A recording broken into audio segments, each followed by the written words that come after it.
Hi, Maxim. Good to see you. Hi there, how have you been? How are you doing? I'm actually doing fine. It's a hot day in Bangkok today. You have to agree. Extremely. You choose interesting topics. I would really like to take some time to talk with you today about your profession. As far as I know, you are a perfumer, and I have noticed that your brand is developing quite quickly lately. And to be honest, I came prepared. I'd like to ask a question of this nature. In general, for example, I have many acquaintances. My mom, for instance, loves perfume. There are many people who love perfume. But as it turns out, there are actually very few professional perfumers. So, could you tell me, how do people really go about becoming perfumers? Yeah, I think it happens differently for everyone because I first thought that when I finally met my father. When I was born? And that is exactly when it is not even happening at all. I think that if I were to tell you about the profile, it would look like this. Let's talk a bit about how your perfumery career actually started. Was it back when you were in Russia, or did it begin after you moved to Thailand? Yeah, no, 100% in Thailand. I mean, when I was in Russia, my introduction to perfumery was through my grandfather's classic perfumes, and he had some glass bottles standing right there in a china cabinet. He had them, they weren't even in a prominent spot. He was basically hiding them on purpose so that I couldn't, steal anything. And at some point, I already figured out where he kept them, so I started taking them from him. Well, just You like to spray yourself, right? sushi. It was more of a format where I wanted to look a bit more grown up kind of fashion, so that, I don't know, in my understanding, like if you use perfume, then you were like, it was maximally masculine, just like a guy who's already fully grown up, because I don't really remember anyone. Well, at some point, everyone just started using perfume, I think, probably around 17 or 18 years old. So there is a certain period in life, well, in the different stages of growing up and using perfume. I think it happens when you really want to stand out somehow. And for me, I recall that happening around 16. At 15 or 16, I was already thinking about perfume back then. But before that, no, not at all. Well, wait. You knew your father was a perfumer, a famous one? In that context, did you really not think about it? And Look, here's the thing. My father, in essence, he initially started working with oils, first and foremost. So there was no talk of perfumery at all back then. I mean, when he first moved here to Thailand, first of all, he actually started working in the construction industry. So he originally went to architecture school back in Russia. And then he moved over to Thailand and started working, as I recall, though I could be wrong about the specifics, with some local developers. It was some kind of story involving the construction segment. There was a really big one happening here at the time. A massive construction boom all across Thailand, specifically in places like Pattaya and also down in Phuket. And then anyway, he decided that, well, at some point they just told him like, that's it, the boom is over. In short, we're cutting everything back. And so he started thinking about what to do next. And since he had been in for a very long time, how long? Starting probably from, I would say it has been about 20 years in Islam, roughly speaking.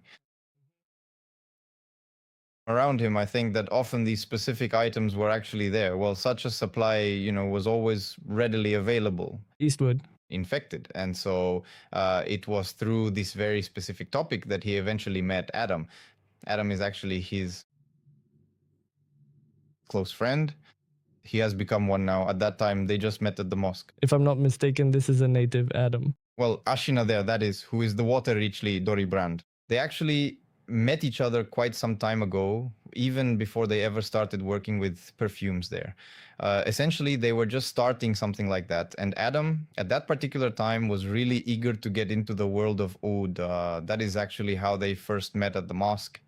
And they were just like, hey, let's try something together, maybe like cooking up some oud and seeing where it goes. And that is how it all began.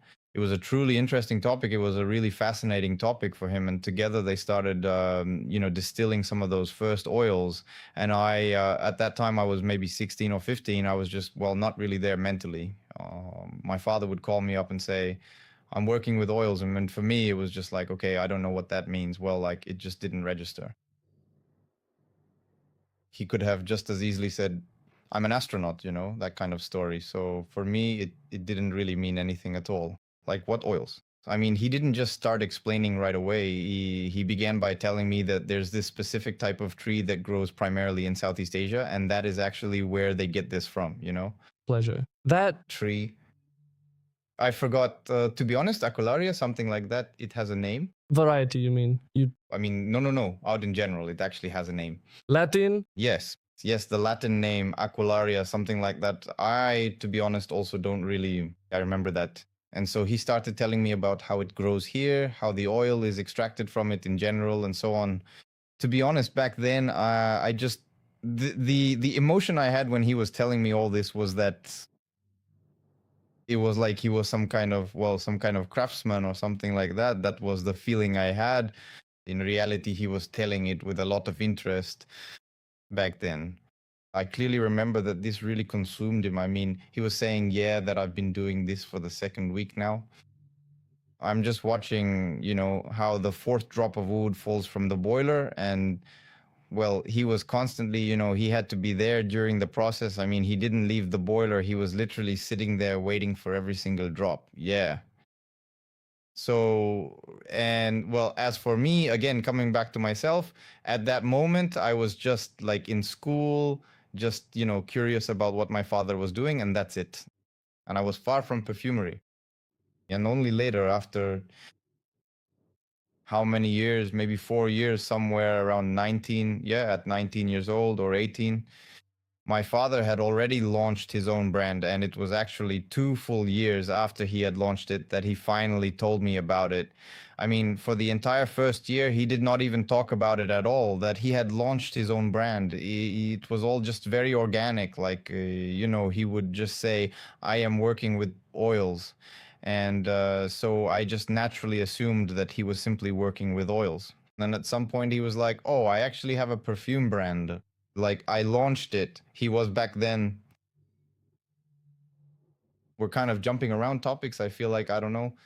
I'm keeping us on track. You keep us steady and on track. Well, in any case,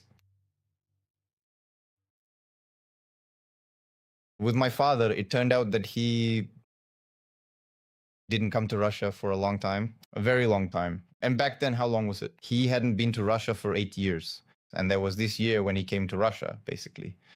And he told us about this whole thing that he has a perfume brand now and so on. And that was the first time he suggested it to me. He said, "Don't you want to go to Thailand basically with me, help me with the brand, work together?" And I thought right then that it would be cool. It wasn't even that I was interested in the perfume itself, but just that I could finally be doing something. Because at that time I was 19 years old.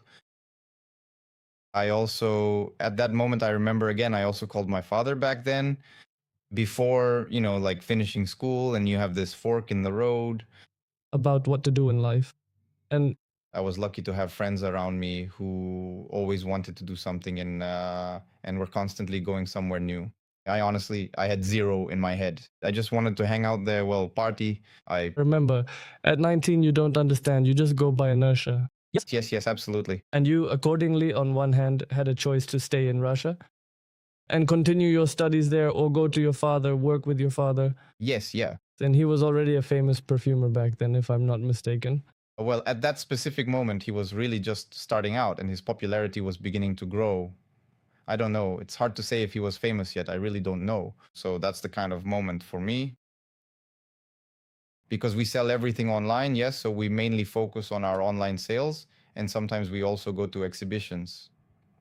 To be honest, I don't really perceive this feeling of being famous at all. I mean, it's quite difficult for me when people talk about a famous person, because in my head, I only think of someone like someone truly iconic. Michael Jackson. Now, that right there is a truly famous person, but as for us, we are just here making perfumes, and thankfully, some people really like us. And it is not even us personally that they like, but rather our perfumes, my father's and so on. I Meant that it was already, being sold in different countries. That's what fame means to me. Yes. Yes. It was clear that his fine perfumery was in high demand. It is a very popular choice among niche perfume lovers at that moment. By that moment, he was already, that's what I meant, that he was famous. And so you were in the process of moving. Looking back, what ideas did you have in mind regarding your move to Thailand? What were you thinking here? How did you see your work with your father before moving, before you even got here? Honestly speaking, I really thought that I would arrive here now and just immediately start handling all the necessary processes. I had this complete overwhelming feeling that as soon as I finally moved to Thailand, I would immediately start buying Nom and get everything sorted out right away.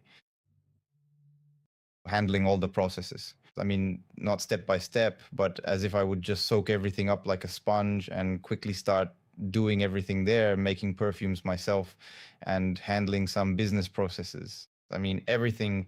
But of course, I hit a really hard wall because, first of all, I arrived here without knowing the language at all. It was quite a struggle.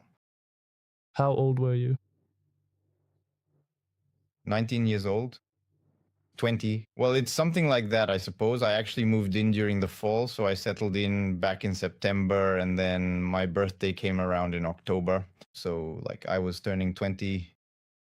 And so there I was without the language, well, basically zero English. With zero experience. Without any life experience. Just, well, like school level.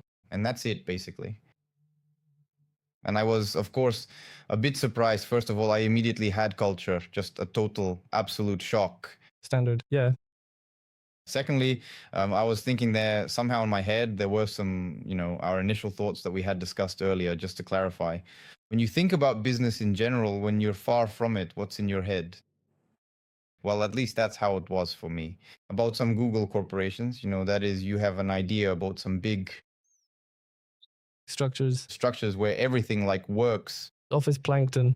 Yeah, that's exactly the kind of story that is. And since, well, my father was actually, well, just starting out at the time, well, it's just all the harsh realities of running a small business. In essence, yes, that is more of a home-based artisanal kind of business, but still a legitimate business nonetheless. And I, of course, got a bit confused. Well, I mean, really quite overwhelmed by it all. For me, it was a huge shock, a very huge shock indeed. And to be honest, I even, in the first 6 months or so, I really struggled to adjust to the new environment. As soon as I moved here, I was seriously thinking, I need to move back. This just isn't working for me because it was such a massive life-altering change. There was an overlapping cultural adaptation phase, and the reality isn't what you imagined it to be. And so once you arrived, what was the very first thing that you started doing? My father started immersing me, first of all, in the language. Big thanks to him for that. He saw right away that without the language, you're nowhere. I started learning the language. And so it's like, I had this moment where I started asking my father about a lot of things, like, oh, how do I do this? Or how about that? And there was this one moment with him that I remember very vividly, his phrase. He tells me, listen, I'll be honest with you. I know exactly how to do this. I understand how to do this process and I know how to do that one too. But the thing is, I'm just not a teacher, I'm not an instructor. Yeah, I'm not a pedagogue. I don't know how to teach you this. The only thing I can do for you is you can just observe. Watch my processes, how I execute this, and this, how I do it, how I communicate. So just be around me and absorb this experience. That's what I can offer you. And what I was essentially doing was it was truly absorbing. Beyond just learning English, I spent time watching his entire process. I observed how he mixes, how he manages the distillation, how he communicates with partners, and how he stirs things. So it was all really based on my own initiative. So relatively speaking, on the days when I didn't want to do it, nothing happened. I just sat, on the couch and looked at my phone. So it was all absolutely, if I wanted to gain some knowledge for myself, I did. If not, then not. Did he give you any tasks? There were some tasks he had to complete. Honestly, I don't recall him ever having any small errands to run. It was, relatively speaking, a much more serious situation than that. Help me pour the oil into the bottles. Help me close something else too. At the moment when he was working, I was actually with him at the time, and he was just like, basically acting like a total apprentice. I'm serious. In my mind, I picture it more like, an apprentice's job. Think of some blacksmith, like bringing the heavy hammer down, bringing it down. Well, So, how is it usually done? And it often happens when an experienced person is teaching and passing on their valuable experience to others. And tell me, how exactly did you perceive this whole process at the time? Activity you were involved in, when it was based on enthusiasm, on your own feelings. Sometimes you probably didn't have to do it without strict pressure from your father. As I understand it, you didn't have that kind of whip, so to speak, that would force you that. So you had your own enthusiasm? Enthusiasm is such a thing that sometimes comes and sometimes goes. So how did you deal with that? The first few years?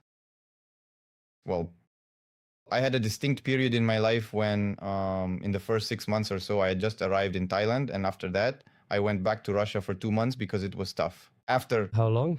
After 6 months, I went back. Then I stayed in Russia for another 6 months, and then I came back. Could you elaborate on that moment? So you returned. Were you having some kind of crisis here? Well, in those first 6 months, because for me, it was, well, like a standard education system. I mean, in general, in principle, in my head, like, how should one even teach based on some school-like aspects? I mean, like in school, you are given some assignment, a curriculum, right? You follow it, you learn. You see that you have 11 grades ahead of you. Yes. Everything is kind of clear. Linear with a set goal. Yes. Of course. Everything is clear. There are some goals, what to strive for, and so on. I ended up in an environment where there is absolutely nothing like that. Non-linear. Non-linear, to say the least. I mean, it's unclear what, why, to whom, or where.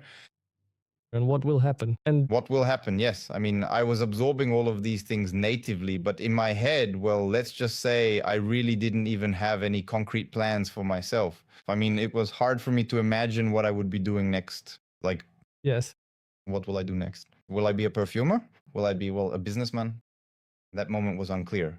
For the first 6 months, I was just working, and that's it. I mean, my mind was blank, and the only thing I thought about was that I was doing something wrong. I mean, I had a clear realization that I was as if not in my place. I eventually decided that I really needed to go back to Russia. I came back to Russia. How did your father take it? Well, to be honest, he was quite upset.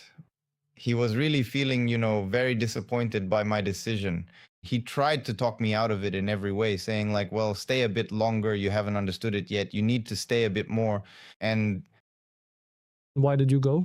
Did you really have any clear prospects for your future while you were living in Russia? In general, in principle, everything is clearer. In my head, because the environment, it was clear. I was like, I'll go back to the university now. I'll get settled. University somehow, after university, some kind of clear. Well, yes, at least clear structure of activity. Because in essence, when you're in school, you're kind of guided to believe that after you finish university, you'll just get a job and everything will somehow happen on its own. That's what I had in my head. I'll go to university and somehow here and there, well, it'll just work out and something will happen. My observation is that those individuals who encounter significant chaos early on in their journey, specifically when it is entirely unclear where to move or how to develop, and who manage to survive this intense chaos, forever acquire the essential skill of working with it. This is truly the key skill of a successful entrepreneur. That is, the ability to work effectively in a non-linear environment, in a truly chaotic one. And it seems to me that now, as you have described it, those 6 months were exactly the foundation for working in a chaotic system. And it is quite interesting. When you finally arrived in Russia, what exactly did you see there? Well, first of all, the very first thing, when I finally arrived, I had a really clear understanding in my head. I'm literally just getting off the plane, walking out onto the busy street and just taking it all in. First of all, I breathe in the air. It's different because it's a humid climate here after all. I was like, oh, I'm like home. That was honestly the very first thought that popped into my head. I'm like, I'm finally home. And then my second thought was that actually